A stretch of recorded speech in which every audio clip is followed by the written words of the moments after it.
তার পক্ষ থেকে আমাকে বলা হয়েছে আমরা কাকে নির্বাচন করব, দেশের প্রতিনিধি কাকে বানাবো এবং নির্বাচনের শরীয়ী দৃষ্টিভঙ্গি কি, এই বিষয়ে কিছু কথা বলার জন্য। আশা করি আমরা সবাই যদি একটু মনোযোগ সহকারে কথাগুলো শুনি, স্বল্প সময়ে কিছু কথা আমরা শিখতে পারবো ইনশাআল্লাহ। প্রথম কথা, আমরা কাকে নির্বাচন করব, আমাদের দায়িত্ব কাকে দিব। 4 যোগ্যতার অধিকারী এবং 10 গুণে গুণান্বিত, এমন মৌলিক 10 গুণে গুণান্বিত এমন ব্যক্তিকে আমরা আমাদের প্রতিনিধি নির্বাচন করার চেষ্টা করব, সর্বাত্মক চেষ্টা করব। প্রথম কথা, মৌলিকভাবে 4টি কাজের যোগ্যতা রাখে।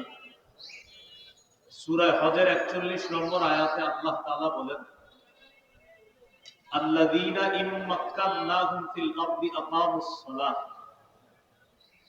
আমি যাদেরকে পৃথিবীর ক্ষমতা দান করি, যাদেরকে পৃথিবীতে ক্ষমতায় অধিষ্ঠিত করি, তাদের মৌলিক কাজ হলো 4টা। আকামুস সালাহ, নামাজ কায়েম করবে। 2 নম্বর, ওয়া আতাউজ যাকাত, যাকাতের বিধান রাষ্ট্রীয়ভাবে চালু করবে, যাকাত দিবে। এটার দ্বারা উদ্দেশ্য হলো রাষ্ট্র হবে যাকাত ভিত্তিক।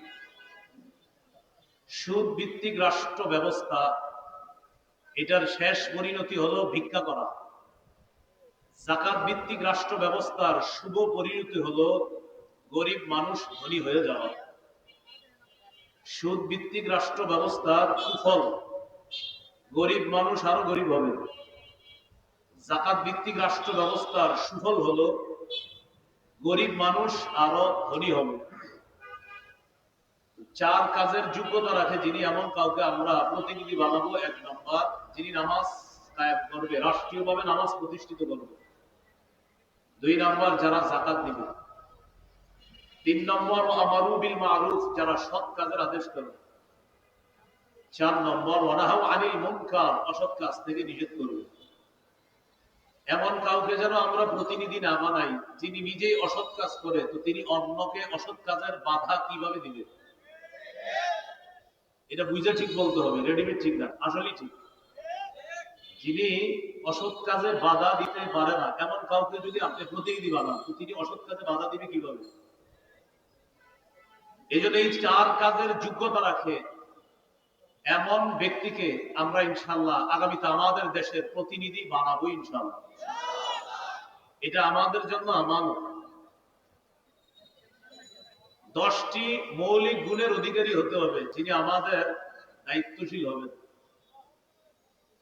1 নম্বর, তিনি আল্লাহমুখী হবে, পরকালমুখী হবে। ক্ষমতা যত বেশি হবে তিনি তত বেশি আল্লাহমুখী হবে। যত বেশি ক্ষমতা তার কাছে আসবে তিনি তত বেশি সালাত আদায় করবে, তত বেশি ইবাদত বাড়িয়ে দিবে, তত বেশি জনগণের কাছাকাছি যাবে এবং তত বেশি তিনি ইসলামের জন্য কাজ করবে। আর আল্লাহমুখী হবে তত বেশি, যাকে আল্লাহ যত বেশি ক্ষমতা দান করবে। কিন্তু আপনি দেখেন বিভিন্ন দেশের বাস্তবতা হলো এই,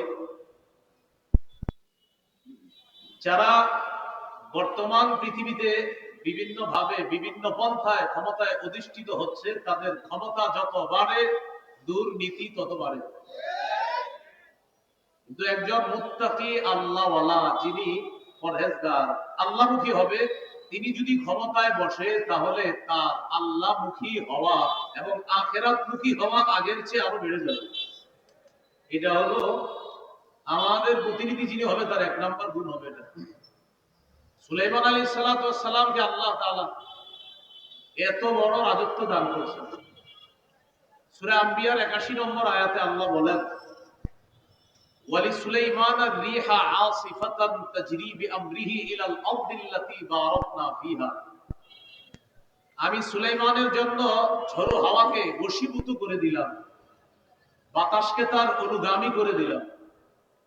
সুলাইমান আলাইহিস সালাতু ওয়াস সালাম বাতাসের উপর এমন ভাবে তার ক্ষমতা আল্লাহ প্রতিষ্ঠিত করেছিলেন, সকালবেলা সিংহাসনের মধ্যে অধিষ্ঠিত হয়ে বাতাসকে হুকুম করতেন, অমুক এলাকায় আমার কাজ আছে, আমাকে নিয়ে যাও। মুহূর্তের মধ্যে বাতাস সিংহাসন 1 মাসের দূরত্বে পৌঁছায় যেত। এত ক্ষমতাধর একজন বাদশাহ হওয়া সত্ত্বেও সূরা সাদের 30 নম্বর আয়াতে সুলাইমান নবীর ব্যাপারে আল্লাহ বলেন, ওয়াহাবনা লিদাউদা সুলাইমান নি'মাল আবদু ইন্নাহু আওয়াব। আমি দাউদ নবীকে সুলাইমান নামে একটা পুত্র দান করলাম, আর এই সুলাইমান কেমন, ইন্নাহু আওয়াব, তিনি খুব বেশি আল্লাহর দিকে ঝুঁকে পড়ে, খুব বেশি আল্লাহমুখী হয়। আল্লাহ বলছেন আওয়াব, তিনি বারবার আল্লাহমুখী হয়। ক্ষমতা সুলাইমান নবী যত পেয়েছেন তিনি তত বেশি আল্লাহমুখী হয়েছেন। সূরা নামলের 15 থেকে 19 নম্বর আয়াত, লম্বা হিস্টরি।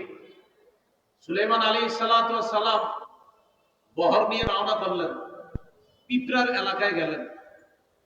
যাওয়ার পর যখন তিনি পিঁপড়ার এলাকায় নামবেন, নামার পর তার সাথে বিশাল বাহিনী, তারাও সেখানে হাঁটবে।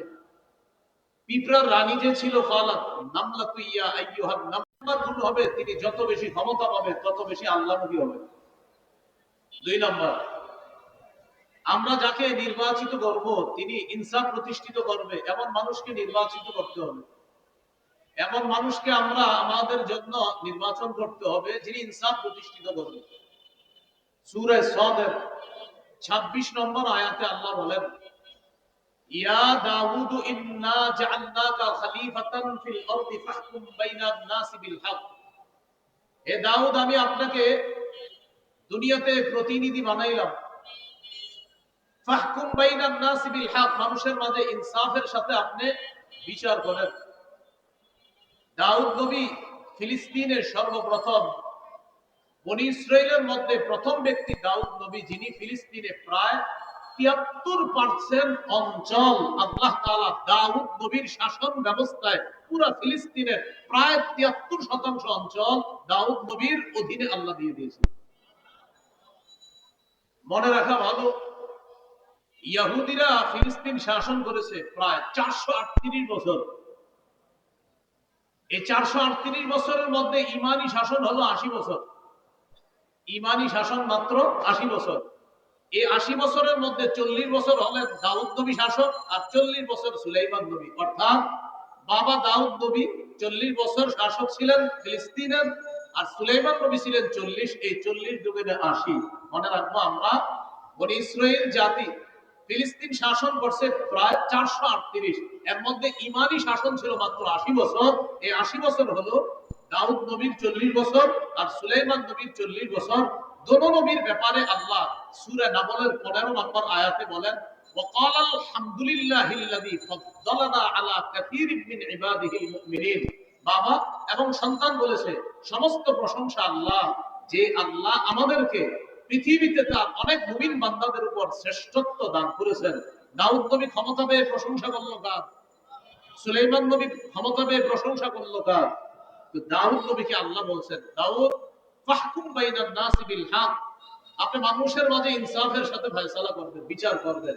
এটা হলো আমাদের যিনি প্রতিনিধি হবে তার 2 নম্বর গুণ হবে এটা। সহিহ বুখারীর বর্ণনা 6788 নম্বর হাদিস। এই হাদিস লিখে রাখার মতো, মনে রাখার মতো, গর্ব করে সারা পৃথিবীতে বলার মতো। মক্কার আরবের একটা গোত্র আছে না, মাখজুমি গোত্র। এই গোত্রের এক নারী চুরি করছে, নাম হলো ফাতেমা। আমাদের নবীর কন্যার নাম কি? ফাতেমা। আর মক্কার এক সম্ভ্রান্ত বংশের এক নারী চুরি করছে, তার নামও কি? ফাতেমা। এই বিষয়টা কুরাইশদের বড় বড় নেতাদেরকে ভাবায়া করলো। চুরির বিচার হলো হাত কাটা। এখন তো এই সম্ভ্রান্ত বংশীয় নারী ফাতেমার হাত কাটা হবে। নবীর কাছে বলে দেখি একটু বিচারটা শিথিল করা যায় কিনা। নাউজুবিল্লাহ বলেন। বড় বড় সাহাবীদেরকে এই বিষয়টা জানাইল। জানানোর পর সাহাবায়ে কেরাম চিন্তা করলো, নবীর কাছে এই ব্যাপারে কে কথা বলতে পারে। হাদিসের ভাষ্য হলো, মাইয়াশতারিকু আলাইহি ইল্লা উসামা ইবনে যায়েদ হিব্বু রাসূলিল্লাহ সাল্লাল্লাহু আলাইহি ওয়াসাল্লাম। আল্লাহর রাসূল তার নাতি উসামা ইবনে যায়েদ মানে পালক পুত্র যায়েদ ইবনে হারেসার সন্তান উসামা। এই উসামাকে নবী খুব ভালোবাসতেন।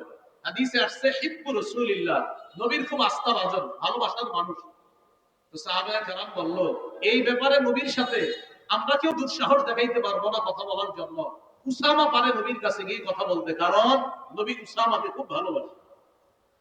উসামা ইবনে যায়েদ রাদিয়াল্লাহু তাআলা নবীজির কাছে গেলেন। যাওয়ার পর বললেন, এমন এমন ঘটনা, ফাতেমা নামে এক সম্ভ্রান্ত বংশীয় নারী চুরি করছে, এখন তার বিচারটাকে একটু শিথিল করা যায় না? নবীজি বুঝতে পারছে যে বড় বড় বয়স করা আমার কাছে আসার সাহস না পেয়ে এই ছোট্ট উসামাকে আমার কাছে পাঠাইছে। নবীজি বাহিরে আসলেন, আসার পর একটা ভাষণ দিয়ে বললেন, শোনো, ওই রবের কসম যার হাতে আমার জান, আল্লাহর কসম, লাউ আন্না ফাতিমাতা বিনত মুহাম্মাদিন সারাকাত লাকাতা মুহাম্মাদুন ইয়াদাহা, আল্লাহর কসম, আমি নবী মুহাম্মদের কন্যা ফাতেমা যদি আজকে চুরি করত, ওই বংশীয় নারী ফাতেমা চুরি না করে আমি নবী মুহাম্মদ, আমার মেয়ে ফাতেমা যদি চুরি করত, তাহলে আমি নবী মুহাম্মদ আমার কন্যা ফাতেমার হাত কেটে দিতে আমি মোটেই দস্তবোধ করতাম না। আল্লাহর বিধান আমার কন্যার উপরে আমি প্রয়োগ করতাম। এটা হলো মুসলিম শাসকের 2 নম্বর বৈশিষ্ট্য হবে, তিনি ইনসাফ প্রতিষ্ঠিত করবেন।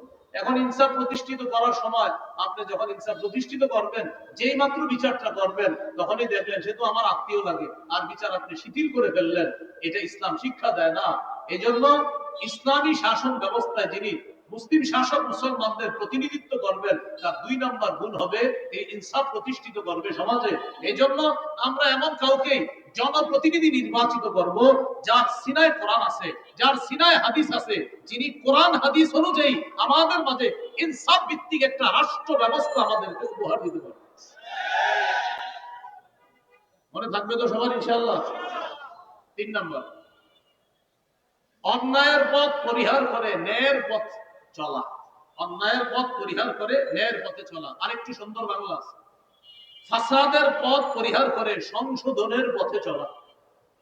ফাসাদের আরবি হলো ইফসাদ, মানে ফাসাদ সৃষ্টি করা, আর সংশোধন করার আরবি হলো ইসলাহ। যিনি আমাদের প্রতিনিধি হবে তার 3 নম্বর বৈশিষ্ট্য হবে তিনি ইফসাদের পথ পরিহার করে ইসলাহের পথে চলবে। সূরা আরাফের 142 নম্বর আয়াত। মুসা আলাইহিস সালাতু ওয়াস সালামকে আল্লাহ ডাকলেন তাওরাত কিতাব দেওয়ার জন্য। মুসা নবী যখন তাওরাত কিতাব আনতে গেলেন, তার ভাই হারুন নবীকে তিনি তার প্রতিনিধি বানিয়ে গেলেন। وقال موسى لأخيه هارون اخلفني في قومي وأصلح ولا تتبع سبيل المفسدين। মুসা নবী তার ভাই হারুন নবীকে বললেন, ভাইজান, আপনি আমার প্রতিনিধি হবেন, এখন আপনি জাতির মাঝে আপনি দায়িত্ব পালন করবেন, তাদের মাঝে আপনি সংশোধনের পথে চলবেন, ইসলাহের পথে চলবেন, ইফসাদের পথে চলবেন না। তাদের মাঝে আপনি ইসলাহ করে দিবেন, তাদের মাঝে কোনো ঝগড়া বিবাদ হলে এটা আপনি মিটিয়ে দিবেন, অর্থাৎ আপনি সংশোধনের পথ বেছে নিবেন, ইফসাদের পথ বেছে নিবেন না। কিন্তু আমাদের দেশের মধ্যে যদি এমন হয় যে উলামায়ে কেরাম এবং ইসলামী মূল্যবোধে বিশ্বাসী তাওহীদি জনতা, তারা যদি আমাদের দেশে ইনসাফ কায়েম করতে চায়, আমাদের দেশে যদি তারা সত্য প্রতিষ্ঠিত করতে চায়, এই সত্যের বাধা দেওয়ার নাম হলো ইফসাদ, আর ওই বাধাকে প্রতিহত করার নাম হলো ইসলাহ। সত্য এটা যদি কেউ বাধা দেয়, এই বাধা দেওয়ার নাম ইফসাদ। মনে করেন এখানে আজকে জাতীয় উলামা মাশায়েখ, আইম্মা মাশায়েখ কর্তৃক যে একটা আয়োজন হলো, এখানে সত্য প্রতিষ্ঠিত করার জন্য চেষ্টা করা হচ্ছে, এই চেষ্টায় বাধা দেওয়ার নাম ইফসাদ, মানে ফাসাদ সৃষ্টি করা, আর এই ফাসাদকে প্রতিহত করার নাম ইসলাহ, মানে সংশোধন করা। অতএব উলামায়ে কেরাম যখন মাঝে মাঝে বিভিন্ন দাবি দাওয়া নিয়ে সোহরাওয়ার্দী উদ্যান সহ আমাদের দেশের বিভিন্ন জায়গায় বিশাল বড় কোনো আয়োজন করে, এবং তারা যখন কোনো দাবি দাওয়া পেশ করে, বুঝতে হবে ইসলামী মূল্যবোধে বিশ্বাসী তাদের দাবি এটা সত্যের পক্ষের দাবি। এই সত্যের বিরোধিতা করার নাম ফাসাদ সৃষ্টি করা, আর আমরা এটাকে প্রতিহত করব, এটার নাম হলো সংশোধন করা। এই হলো 3 নম্বর। 4 নম্বর, যিনি আমাদের প্রতিনিধি হবে তার 4 নম্বর বৈশিষ্ট্য, তিনি শিষ্টের লালন করবে, দুষ্টের দমন করবে। এই কথাটা মনে রাখবেন। আমাদের যিনি প্রতিনিধি হবে তার 4 নম্বর বৈশিষ্ট্য, ভালোকে লালন করবে, খারাপকে দমন করবে। কিন্তু আমরা এই বাংলাদেশের পরিস্থিতি এবং বাস্তবতা এবং সত্য কথা, আমাদের কথাগুলা অনেক দূর পর্যন্ত যাওয়া দরকার। আমরা দেখি আমাদের দেখে ভালো যারা, তাদেরকে দমন করা হয়, আর খারাপ যারা তাদেরকে লালন করা হয়। অথচ উচিত কি? ভালোকে লালন করা, খারাপকে দমন করা। উলামায়ে কেরাম, ইসলামী মূল্যবোধে বিশ্বাসী তাওহীদি জনতা, এরা হলো ভালো, এদেরকে লালন করতে হবে। এদেশে 90% বেশি মুসলমান। এই মুসলমানের স্বাধীন দেশে সবচাইতে পরাধীন মনে করা হয় মুসলমানদেরকে। যদি পরাধীন মনে করা না হতো, তাহলে মুসলমানদের বিভিন্ন ইস্যুতে তাদের দাবি দেওয়া সবচেয়ে গুরুত্ব দিত। কারণ পার্সেন্ট হিসাবে এই দেশে কারা বেশি। এরপরও আমাদের দাবি দেওয়ার মূল্যায়ন করা হচ্ছে না। কিছু কিছু ক্ষেত্রে এমন মনে হয় যেন আমাদের কথাগুলো কানেই নেয় না, যে তোমাদের যা মন চায় করো আর আমি যা মন চায় করবো না। এই জাতীয় কোন কর্মকাণ্ড ভবিষ্যতে চলতে দেওয়া যায় না, উচিত না। ওলামায়ে কেরাম যে কোনো কাজে কর্মে এবং অন্যায়, ওলামায়ে কেরাম যদি আমাদেরকে যে কোনো জায়গায় আহ্বান করে স্বতঃস্ফূর্ত ভাবে, টুপি দাড়িওয়ালা সহ অন্য মুসলিম ইসলাম যারা আছে, ইসলামী মূল্যবোধে বিশ্বাসী সকলকে নিয়ে কারা কারা ইনশাআল্লাহ আমরা তাদের আহ্বানে সাড়া দিতে রাজি আছি? রাজি আছি তো সবাই ইনশাআল্লাহ?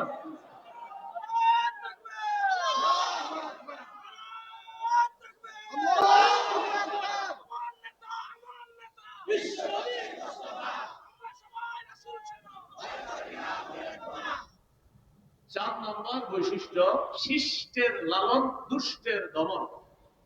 আয়াতগুলো বলছিলাম, আমি শুধু নাম্বারটা বলে দেই। সূরা কাফ 83 থেকে 91 নম্বর আয়াত পর্যন্ত যুলকরনাইন বাদশার একটা ঐতিহাসিক সফর সম্পর্কে আল্লাহ আলোচনা করেছে। সেটা হলো পৃথিবীর একদম পশ্চিম প্রান্তে তিনি একটা সফর করছেন, যেখানে সূর্য অস্ত যায়। সেখানে গিয়ে দেখলেন এক জাতি, এই জাতি আল্লাহ বিশ্বাস করে না, তারা জুলুম করে। আল্লাহ তাদের ব্যাপারে যুলকরনাইন বাদশাকে বললেন, তাদের উপরে আপনার ক্ষমতা আমি প্রতিষ্ঠিত করলাম, এখন তাদের ব্যাপারে আপনাকে দুইটা অপশন দিলাম। ইম্মা আন ইম্মা আন তাত্তাখিযা ফীহিম হুসনা, ইম্মা আন তুআযযিবা ওয়া ইম্মা আন তাত্তাখিযা ফীহিম হুসনা। হয়তো তাদেরকে শাস্তি দিবেন, না হয় তাদের ব্যাপারে আপনি ভালো কোনো পন্থা অবলম্বন করবেন। যুলকরনাইন জবাব দিলেন, আল্লাহ আমি তাদের ব্যাপারে দুইটার যে কোনো একটা গ্রহণ করব। আম্মা মান যালামা ফাসাউফা নুআযযিবহু, যারা জুলুম করবে আমি দাওয়াত দেওয়ার পরেও আমি তাদেরকে শাস্তি দিব। ওয়া আম্মা মান আমানা ওয়া আমিলা সালিহা ফালাহু জাযাআনিল হুসনা, আর যারা ভালো করবে তাদের জন্য উত্তম প্রতিদান রয়েছে। দেখেন বিষয়টা, যুলকরনাইন বললেন, আল্লাহ তাদের ব্যাপারে আমার দুইটা ফয়সালা, যারা জালেম হবে তাদেরকে আমি দমন করব, আর যারা আমার কথা শুনে ভালো করবে তাদেরকে আমি লালন করব, তাদের সাথে উত্তম ব্যবহার করব। তাহলে 4 নাম্বার শিখলাম, আমাদের প্রতিনিধি যিনি হবেন তিনি শিষ্টের লালন, ভালোকে লালন করবে, দুষ্টকে দমন করবে। মুসলিম শাসক বা আমাদের প্রতিনিধি যিনি হবেন, তার 5 নম্বর বৈশিষ্ট্য, আমরা যাকে বানাবো তিনি কি হবে? জনগণের জন্য অকাতরে বিলিয়ে দেওয়ার যোগ্যতা থাকবে। বলেন তো কি থাকবে? জনগণের জন্য অকাতরে বিলিয়ে দিতে হবে, এটা 5 নম্বর বৈশিষ্ট্য। যুলকরনাইন বাদশা সম্পর্কে আল্লাহ তাআলা বলেছেন সূরা কাহফের 91 থেকে 93 থেকে 97 নম্বর আয়াত পর্যন্ত আল্লাহ বলেছেন যুলকরনাইন বাদশার আরেকটা সফর সম্পর্কে আল্লাহ তাআলা আলোচনা করেছেন। সেই সফরটা হলো উনি পৃথিবীর উত্তর দিকে সফর করেছেন। এটা কিন্তু আল্লাহ কোরআনে বলেন নাই উত্তর, আল্লাহ দিকের কথা বলছে দুইটা, একটা সফর পূর্ব দিকে আর একটা পশ্চিম দিকে, এই দুইটা বলছে। আরেকটা সফরের কথা বলছে আল্লাহ, কিন্তু সফরটা কোন দিকে করছে এটা বলে নেই। তবে মুফাসসিরিনে কেরাম গবেষণা করে বলেন যুলকরনাইনের আরেকটা সফর হয়েছে উত্তর দিকে, রাশিয়ার দিকে, এটা মুফাসসিরিনে কেরামের অভিমত। সেখানে গেলেন, যাওয়ার পর দেখে এক জাতি যারা যুলকরনাইন বাদশার কথা বুঝে না, লা ইয়াকাদুনা ইয়াফকাহুনা কাওলা, ভাষা বুঝে না। তো যুলকরনাইন বাদশা তাদের সাথে কথা বলার জন্য দুভাষী নিযুক্ত করলেন, অথবা তাদের সাথে ইশারায় কথা বললেন। তারা যুলকরনাইনকে বলল, বাদশা আপনার কাছে আমাদের একটা দাবি আছে। কি দাবি? এই পাহাড়ের পিছনে দুইটা জাতি আছে, একটা ইয়াজুজ আর একটা মাজুজ। এরা রাতের বেলা আমাদের বাড়িতে এসে লুটতরাজ করে, ডাকাতি করে, আমাদের ধন সম্পদ ছিনিয়ে নেয়। আপনি যদি এই দুই পাহাড়ের মাঝখানে ফাঁকা জায়গাটা বন্ধ করে দেন, তাহলে তাদের এই দুর্নীতি থেকে, তাদের এই লুটতরাজ থেকে আমরা বেঁচে যাব। এই কথা বলার পর জাতি বলল, ও বাদশা প্রয়োজনে যদি কিছু টাকা পয়সা লাগে টাকা পয়সা আমরা দিব। কারা বললো? জাতি বললো বাদশাকে। বাদশা যুলকরনাইন বললেন, আমার টাকা পয়সা লাগবে না, আল্লাহ আমাকে যা দিয়েছে, মা মাক্কান্নি ফিহি খায়র, আল্লাহ আমাকে যে ক্ষমতা দিয়েছে এটা অনেক উত্তম। আইনুনি বিকুওয়া, তোমরা আমাকে একটু সহযোগিতা করবা, এই দেয়াল দেওয়ার জন্য, প্রাচীর নির্মাণ করার জন্য তোমরা আমাকে একটু সহযোগিতা করবা। আর যা যা লাগবে এগুলো সব আমি নিজস্ব অর্থায়নে সব কিছু আমি এনে দিব, তোমরা শুধু একটু বহন করে নিয়ে আসবা। বাদশাহ যুলকারনাইন দুই পাহাড়ের মাঝখানে একটা প্রাচীর দিয়ে দিলেন। তো জনগণের জন্য অকাতরে বিলিয়ে দেওয়া, এটা মুসলিম শাসকের 5 নম্বর বৈশিষ্ট্য হবে। বিষয়টি যেন এমন না হয় কথার কথা আপনি লাইনের গ্যাস বন্ধ করে দিলেন, এটা কথার কথা, আমাদের দেশ গ্যাসের ধনী না, এখন আপনি লাইনের গ্যাস বন্ধ করে দিয়ে বোতলের গ্যাস চালু করলেন, চালু করার পরে এটার দাম নির্ধারণ করলেন 600 টাকা, কিন্তু বাজারে আসলো 1400-1500 টাকা, এমনি বলতেছি কথার কথা। তো ভাই 1500 কিভাবে হলো?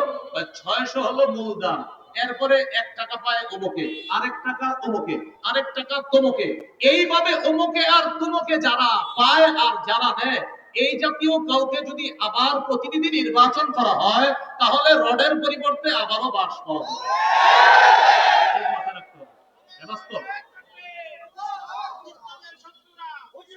একটু কথাগুলো বুঝতেছেন তো? তাহলে 5 নাম্বার, জনগণের জন্য অকাতরে বিলিয়ে দিবে, এটা 5 নাম্বার বৈশিষ্ট্য, আমরা যাকে প্রতিনিধি নির্বাচন করব।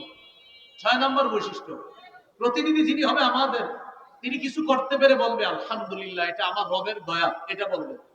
যিনি করতে পারবে বাস, তিনি কিন্তু অহংকার করবে না, মানে কিছু করার পরে বলবে আমি এই করলাম সেই করলাম, মানে আপনি আপনার বাপের টাকা দিয়ে করছেন তো আমাদের টাকা দিয়ে করছেন, এগুলো বলা যাবে না যে আমি এত কিছু করছি, এগুলো বলা যাবে না। বলতে হবে আল্লাহ আমাদের তৌফিক দিয়েছে তাই আমি করেছি, এটা বলতে হবে।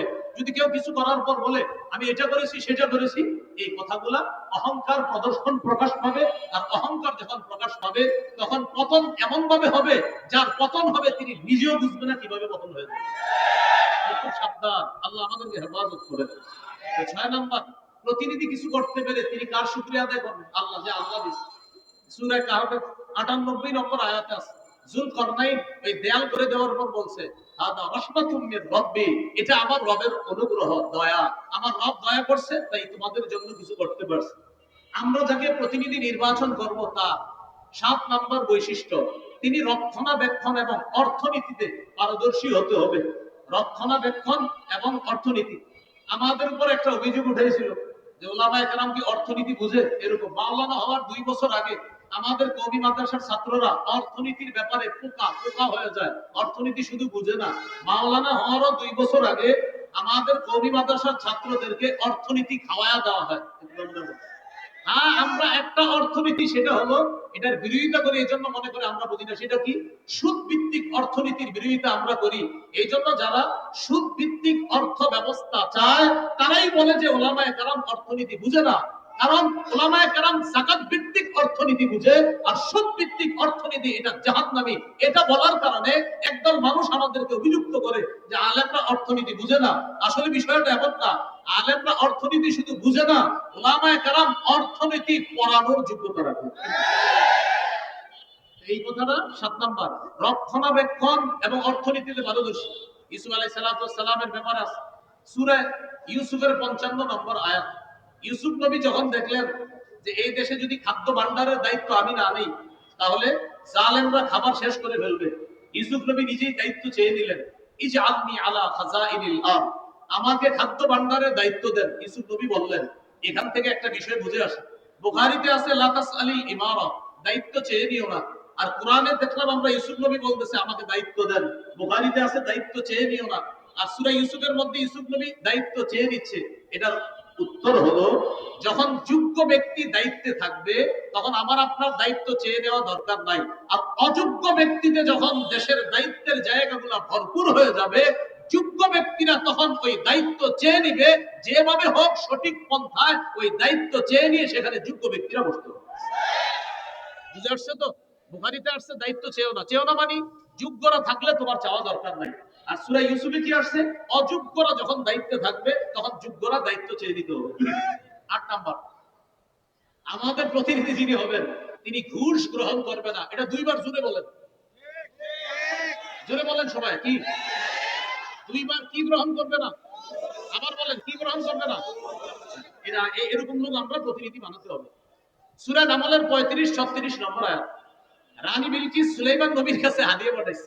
হাদিয়া কেন পাঠাইছে? তাফসীরের কিতাবে আছে রানীর উদ্দেশ্য হলো সুলাইমান নবী যদি হাদিয়া পাওয়ার পর চিন্তা করে এত কিছু দিল, যাক এই মহিলারা আর কিছু বলবো না। তো রানীর উদ্দেশ্য হলো সুলাইমান নবী তার রাজত্ব নিয়ে থাকবে, আর আমি আমার রাজত্বে আমি রানীগিরি করব। এই জন্য হাদিয়া পাঠাইছে। সূরা নামলের 35-36 নম্বর আয়াতে আছে। তো রানীর ওই কথাগুলো সেখানে আছে, দেখবেন খুব সুন্দর ভাবে। ইন্নী মুরসিলাতুন ইলাইহিম বিহাদিয়্যা ফানাযিরাতুন বিমা ইয়ারজিউল মুরসালুন। আমি তার কাছে উপঢৌকন পাঠাবো, দেখি হাদিয়া পাঠানোর পর তার রিয়াকশনটা কি হয় দেখবো। তো রানীর উদ্দেশ্য হলো যদি হাদিয়া গ্রহণ করে তাহলে বুঝবো যাক উনি ওনার রাজত্ব নিয়ে থাকবে, আমি আমারটা। আসলে রানীর উদ্দেশ্য সেটা হাদিয়া ছিল না, হাদিয়ার নামে ঘোষ পাঠানো ছিল। এই জন্য ঘোষ কাকে বলে? একটা হলো হাদিয়া আর একটা ঘোষ। ঘোষ মানি ভাই ভালো আছেন? আপনি ঠিক আছেন তো? এই ঠিক আছেন তো মানে মানে আপনি কিছু করেন না, আপনি আপনার জায়গায় থাকেন, আমার আমার জায়গায় রাখেন, আমি এই এলাকাটা দেখভাল করবো, আর আপনার এটারে হাদিয়া, এটা ঘোষ। এটা হলো ঘোষ, এটা ঘোষ, এটা হাদিয়া না, এটা উপহার না। দিয়ে বলে কি বাসায় কিছু নিয়ে যায়, কিছু খায়। বলে আমি কি করবো, আর না কিছু খায় না, আর আমার জিনিসটা একটু খেয়াল রাখেন। এই যে খেয়াল রাখেন বলাটা, তখন আর এটা হাদিয়া না, এটা ঘোষ হয়ে যায়। 9 নাম্বার, আমরা যাকে প্রতিনিধি নির্বাচন করব তিনি আমানতদার হবে। কি হবে ভাই? আমানতদার হবে। সূরা নিসা 58 নম্বর আয়াতে আল্লাহ বলেন, ইন্নাল্লাহা ইয়া'মুরুকুম আন তু'আদ্দুল আমানাতি ইলা আহলিহা। আল্লাহ তোমাদেরকে আদেশ করেন তোমরা আমানত যথাযথ জায়গায় পৌঁছে দাও। সহিহ বুখারীর বর্ণনা, রাসূলুল্লাহ সাল্লাল্লাহু আলাইহি সাল্লামকে প্রশ্ন করা হলো, হুজুর কিয়ামত কবে? নবীজি সাল্লাল্লাহু আলাইহি সাল্লাম বললেন, ইদা ফুসিদাল আমরু ইলা গায়রি আহলি ফান্তাযিরিস সাআ। যখন দায়িত্ব অযোগ্য ব্যক্তিকে দেওয়া হবে তখন কিয়ামতের অপেক্ষা করো। এটা একটা বর্ণনা। আরেক বর্ণনায় রাসূল সাল্লাল্লাহু আলাইহি সাল্লাম বললেন, ইদা তুইয়াতিল আমানা ফান্তাযিরিস সাআ। যখন আমানত গুটিয়ে দেওয়া হবে, আমানত উঠিয়ে দেওয়া হবে, তখন কিয়ামতের অপেক্ষা করো। সাহাবায়ে কেরাম প্রশ্ন করলেন, কাইফা ইদাআতুহা ইয়া রাসূলুল্লাহ? হুজুর আমানত কিভাবে উঠিয়ে দেওয়া হবে? নবী বললেন, ইদা উসনিদাল আমরু, আরেক বর্ণনা ইদা উসনিদাল আমরু ইলা গায়রি আহলি। যখন অযোগ্য ব্যক্তিকে দায়িত্ব দেওয়া হবে, এই অযোগ্যকে দায়িত্ব দেওয়া মানে আমানত উঠিয়ে নেওয়া। এখানে একটা বাংলা মনে রাখবেন, যোগ্য ব্যক্তিকে যোগ্যতার আসনে বসানো এটা আমাদের জন্য আমানত। আর যোগ্য ব্যক্তি যোগ্যতার আসনে বসে আমাদের অধিকারগুলো সংরক্ষণ করা এটা ওই দায়িত্বশীল ব্যক্তির জন্য আমানত। আবার বলছি, যোগ্য ব্যক্তিকে যোগ্যতার আসনে বসানো এটা আমাদের জন্য আমানত। আর তিনি ওই আসনে বসে আমাদের অধিকারগুলো যথাযথভাবে আদায় করা এটা তার জন্য আমানত। সর্বশেষ যিনি আমাদের প্রতিনিধি হবে তার গুণ হবে তিনি কোরআন সুন্নাহ অনুযায়ী বিচার করবে। সূরা মাইদা 48, সূরা মাইদা 49, সূরা মাইদা 50 এই আয়াতগুলোর মধ্যে আছে, ইন্না আনজালনা ইলাইকাল কিতাবা বিল হক। আমি আপনার কাছে কোরআন দিয়েছি, এই কোরআন এটা দিয়েছি, এটার মাধ্যমে আপনি বিচার করবেন, সঠিকভাবে বিচার করবেন। শেষের দিকে আছে, আফা হুকমাল জাহিলিয়াতি ইয়াবগুন। তারা কি জাহিলি আইন চায়? আমান আকসানু মিনাল্লাহি হুকমান। আল্লাহর চাইতে শ্রেষ্ঠ উত্তম বিচারক আর কে হতে পারে? এই জন্য আমরা যদি আমাদের বাংলাদেশে আল্লাহর আইন বাস্তবায়ন করতে চাই, আল্লাহর কসম সত্যি বলছি, আমাদের একজন যোগ্য, 4-5 যোগ্যতা রাখে, 10 গুণে মৌলিক গুণান্বিত এমন কোন ব্যক্তিকে আমাদের দেশের দায়িত্ব দিতে হবে। তাহলে ইনশাআল্লাহ এদেশে সংসদ চলবে কোরআন অনুযায়ী, এদেশের বিভিন্ন পার্লামেন্ট চলবে কোরআন অনুযায়ী। আল্লাহর কসম আমরা স্বপ্ন দেখতেছি যে 90% মুসলমানের দেশ, এটা তো একটা স্বাভাবিক বিষয়। এদেশের সংসদ চলবে কোরআন অনুযায়ী, এদেশের বিচার ব্যবস্থা চলবে কোরআন অনুযায়ী। মানে এটা এমন কোনো কথা না যে হুজুর এটা কোনো কথা না, এটা তো সাধারণ কথা। 90% মুসলমানের দেশ, বলেন কি অনুযায়ী দেশ চলবে? সংসদ কি অনুযায়ী হবে? কোর্ট কি অনুযায়ী হবে? এটা তো একটা স্বাভাবিক বিষয়, মনে থাকবে তো ইনশাআল্লাহ। এটা হলো আমার প্রথম বিষয়। আপনার থেকে 2 মিনিট চেয়ে নিচ্ছি। দ্বিতীয় আরেকটা বিষয় দিছে আমারে, যে নির্বাচনের শরীয়ী পদ্ধতি কি। আমি শুধু একটু বলছি, আমি জানি আপনারা এখানে অনেকে আছেন যে হযরত গণতন্ত্র এই তো বিষয়টা। আচ্ছা একটু মন দিয়ে শোনেন 2 মিনিট। আচ্ছা, গণতন্ত্র এই বিষয়টা কি? 1863-তে আপনার আব্রাহাম লিঙ্কনের সেই যে এক ধারা সে আবিষ্কার করলো যে democracy is the government of the people, by the people and for the people. গণতন্ত্র হলো এমন একটা শাসন ব্যবস্থা যেখানে জনগণের উপর, জনগণের মাধ্যমে জনগণের ক্ষমতা চলবে। অর্থাৎ যেই নিয়ম নীতিতে জনগণের শাসন চলবে, জনগণের আইন চলবে, এটাই গণতন্ত্র। সেখানে গণতন্ত্রের দেশের মালিক হবে জনগণ, আর তারা আইন করবে। আর আমরা বলি রাষ্ট্র, এটার মালিক হলো আল্লাহ। অনেকের গেঞ্জির পিছনে লেখা আছে people are source of all power. জনগণ সকল ক্ষমতার উৎস, নাউজুবিল্লাহ জোরে করি। সকল ক্ষমতার উৎস কে? এটা প্রথম কথা। তাহলে গণতন্ত্র এটা তারা বললো, এটা হলো একটা বিষয়। আমাদের কথা হলো সূরা বানী ইসরাঈলের 111 নম্বর আয়াতে যে কথাটা একদম সূরা বানী ইসরাঈলের সর্বশেষ আয়াত, ওয়ালাম ইয়াকুল্লাহু শারীকুন ফিল মুলক, আল্লাহর রাজত্বে কোনো শরীক নাই। বলেন আল্লাহর রাজত্বে কি নাই? শরীক নাই। দেশের রাজত্ব কার? এই আল্লাহর রাজত্বে কোনো শরীক নাই। এটা ইসলামী আকীদা যে দেশের রাজত্ব হবে এটা আল্লাহর মালিকানা। এটা গণতন্ত্র, এটা মালিক হবে না। এটা আমাদের ইসলামী মূল্যবোধে বিশ্বাসীদের আকীদা। আচ্ছা, সূরা ইউসুফের 40 নম্বর আয়াতে আছে ইল হুকমু ইল্লা লিল্লাহ, বিচার ব্যবস্থা শুধুমাত্র আল্লাহর পক্ষ থেকে হবে। আল্লাহই বিধানদাতা, আল্লাহই বিধান করবে। কথা সঠিক। এটা হলো প্রথম কথা। দ্বিতীয় কথা খুব ভালো করে মনে রাখবো, ইসলামী হুকুম অনুযায়ী গণতন্ত্রের যে বিধান, এই বিধানকে মানতে হবে। এই বিধান না মানার কোনো সুযোগ নাই। ইসলামী হুকুম অনুযায়ী গণতন্ত্রের পক্ষে কেউ না, কোনো ওলামায়ে কেরাম না। এটা হলো দ্বিতীয় কথা। এবার মূল কথাটা শুনেন। তাহলে হুজুর যেহেতু গণতন্ত্রের পক্ষে না তো কি করব? এখন ওলামায়ে কেরামের মধ্যে দুই দল। একদল বলেন গণতন্ত্রের বর্তমান পদ্ধতিতে দেশে স্বেচ্ছায় অথবা ইচ্ছায়, ইচ্ছা করে হোক স্বেচ্ছায় হোক, মানুষকে বাধ্য করা হচ্ছে। এই পদ্ধতিতেই মানুষ যেন তাদের ক্ষমতা প্রতিষ্ঠিত করে মানুষকে বাধ্য করা হচ্ছে। বাধ্য করার কারণে ওলামায়ে কেরাম আজিমত এবং রুখসতের মাসালার মধ্যে রুখসতটা গ্রহণ করে ওলামায়ে কেরাম চিন্তা করলেন যদি ওলামায়ে কেরাম দায়িত্ব না নেয় নাস্তিকদের হাতে দেশ চলে যাবে। ওলামায়ে কেরাম যদি দায়িত্বে না আসে তাহলে ইসলামী বিরোধী যারা শক্তি আছে তারা এদেশে তাদের শক্তিশালী পাকাভুক্ত হবে। তখন ওলামায়ে কেরামের মধ্যে একদল বলেন সুতরাং নাস্তিকবাদী শক্তিকে রহিত করার জন্য এই পদ্ধতিতে জনগণের অংশগ্রহণ গ্রহণ করা আবশ্যক। এটা একদলের অভিমত। আরেকদল বলেন জায়েজ। একদল বলছে আবশ্যক, আরেকদল বলছে এটা জায়েজ।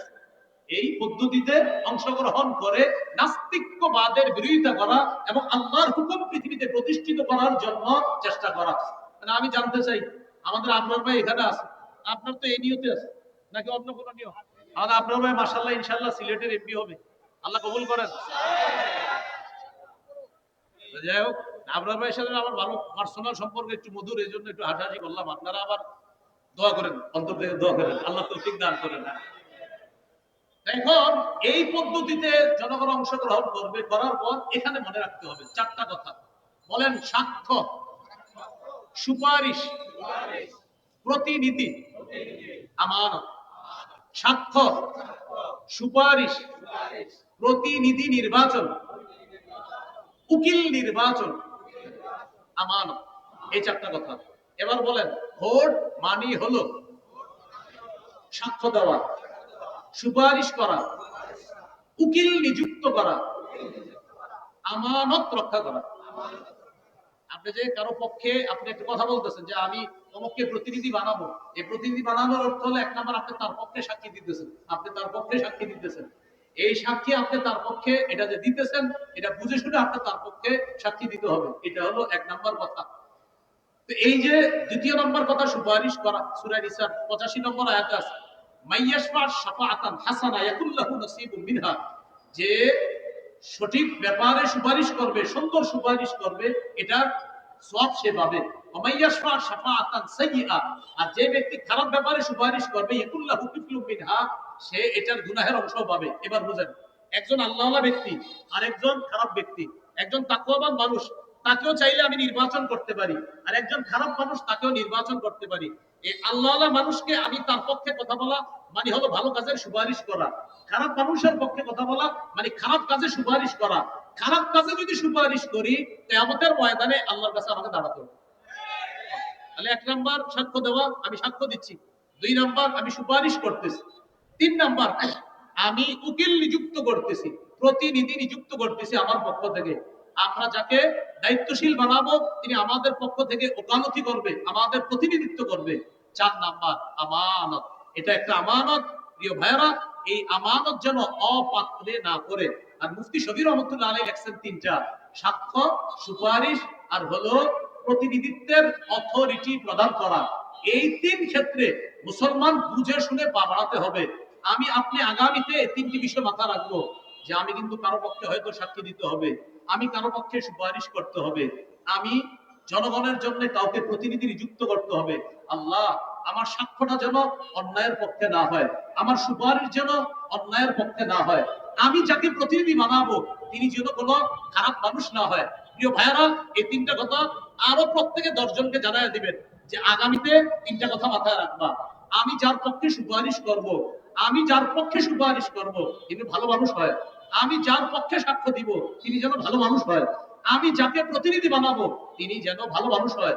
এই কথাটা পরিবারে আলোচনা করবেন, সারা দেশে আলোচনা করবেন, আরো 10 জনকে জানায় দিবেন, শোনো তুমি কিন্তু সাক্ষ্য দিচ্ছ, এটা ভালোর পক্ষে দিতে হবে। শোনো তুমি সুপারিশ করতেছো, ভালোর পক্ষে সুপারিশ করতে হবে। শোনো তুমি কিন্তু প্রতিনিধি নির্বাচন করতেছো, এই গরিব মানুষগুলার একজন প্রতিনিধি বানাইতেছো, সাবধান, খারাপ মানুষকে যেন তুমি প্রতিনিধি না বানাও, ভালো মানুষকে তোমার প্রতিনিধি বানাতে হবে। তো মুফতি শফি রহমতুল্লাহ আলাইহি বলছেন তিনটা, আর তাফসীরি কিতাব ঘাটাঘাটি করলে পাবেন চারটা: সাক্ষ্য, সুপারিশ, উকিল নিযুক্ত করা, আর হলো আমানত। এই চারটি বিষয় সামনের দিকে আমরা রেখে কোরআন সুন্নাহ অনুযায়ী ইনশাআল্লাহ আমাদের পাগুলা যেন সামনে বাড়াতে পারি, উলামায়ে কেরামের পরামর্শে যেন চলতে পারি, আল্লাহ তৌফিক দান করেন। আজকে এইখানে যারা আছেন এই চারটা ক্ষেত্রে আমরা খেয়ালত করব না, হাত তুলে ওয়াদা করি ইনশাআল্লাহ। আজকে ইনশাআল্লাহ সকলে আসসালামু আলাইকুম।